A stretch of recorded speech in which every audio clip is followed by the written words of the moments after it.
What's going on, guys? So today what I'm going to do is show you how to change the carrier bearing. This is my first Gen Cummins, and right now it is two-wheel drive, so got some tools out here. Here's the old carrier bearing. You can clearly see that it's shot. Okay, so what we're going to do, these are the factory clamps. Got one here, one here. I'm going to find a nice chisel, probably this little guy. Grab my hammer and I'm gonna go ahead and attack this. Boom, right there without cutting the boot, and then we'll go to that point. All right, so we got the clamps off. Show you what it looks like. So this slid out, looks like this. Okay, so as you can see, I went ahead and got both those sets of bolts off and took the clamps off down there. Now what we're going to be doing is taking off the bolts on the carrier bearings. We have one right here and one right here. They both are 18 millimeter, and then this should be able to have, obviously it's not going to be carrying it, so it's going to come down a little bit, and then we should be able to pull that away from the transmission. Alright guys, so mission accomplished here. Getting this thing down. So immediately this cover just literally fell off. And what's awesome is you don't really need to mark it, because if you pull this up, there's gonna be a groove right here that's thicker, so you know where to take it off. But anyway, this is the old carrier bearing. This is definitely in need of a new one. And if you look, if I go slow, it's not very tight on there. It's not very smooth, so it's just worn out.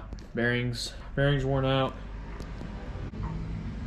Has some slop to it, so yep, we're gonna swap it.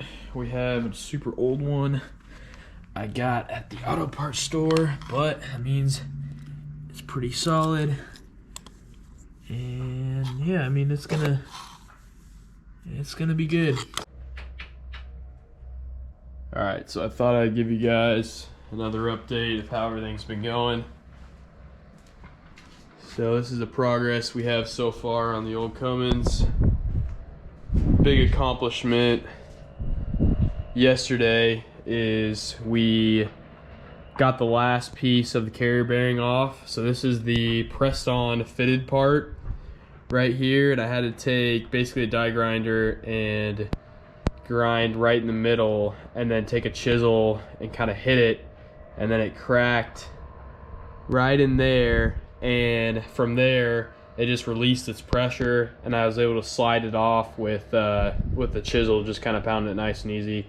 It actually didn't crack like right over here, but for whatever reason just released that pressure was enough to be released, and so it worked. So went ahead and got that off, and then I just used actually a couple different sizes of pipe to one to get the dust cover off. Actually used part of my old exhaust, so what's that, like 3-inch pipe, and then went ahead and used this one.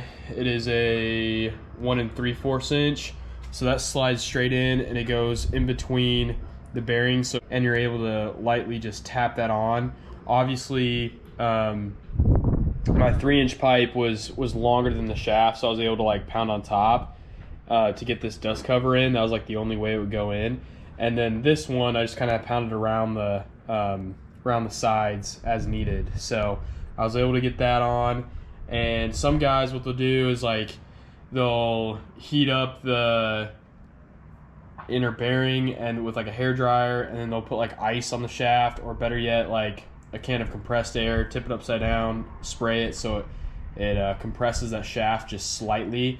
It's just easier to get on. But anyway, the last part was getting this dust cover. It was extremely hard to get on, and what I ended up having to do is actually take it to this guy from church, and he used a one of those like what do you call it? It's like the post where you drive posts into the ground. Has a handle on two sides. I'm spacing the name, but anyway, we used one of those and we pound the dust cover on. So that's all good. And then you just want to lube up the boot a little bit and slip it over this shaft here. And then don't forget when you install this back into your drive shaft to put a little bit of grease on. So yeah, it's looking pretty good. Went ahead and got this shaft painted as well, primed and painted with Rust-Oleum, and as well as the spare tire carrier. So we have that. And another cool thing I wanted to show you guys is I actually replaced the seal to the fuel tank nozzle right here. This is the inner seal that goes inside. This is just kind of the ring around the actual diesel tank. But anyway, this seal is a Mopar replacement and direct fit and everything. So that's awesome. We should honestly be good to put the spare tire back on, link up the drive shaft, and we're gonna have a brand new carrier bearing. So pretty excited. That old one was pretty rough, but we're just gonna, you know, mount it back up and it's gonna look awesome. So if you guys like the progress, don't forget to like and subscribe. I'm gonna be putting out more videos and you guys are gonna see the front end get worked on next. So stay tuned.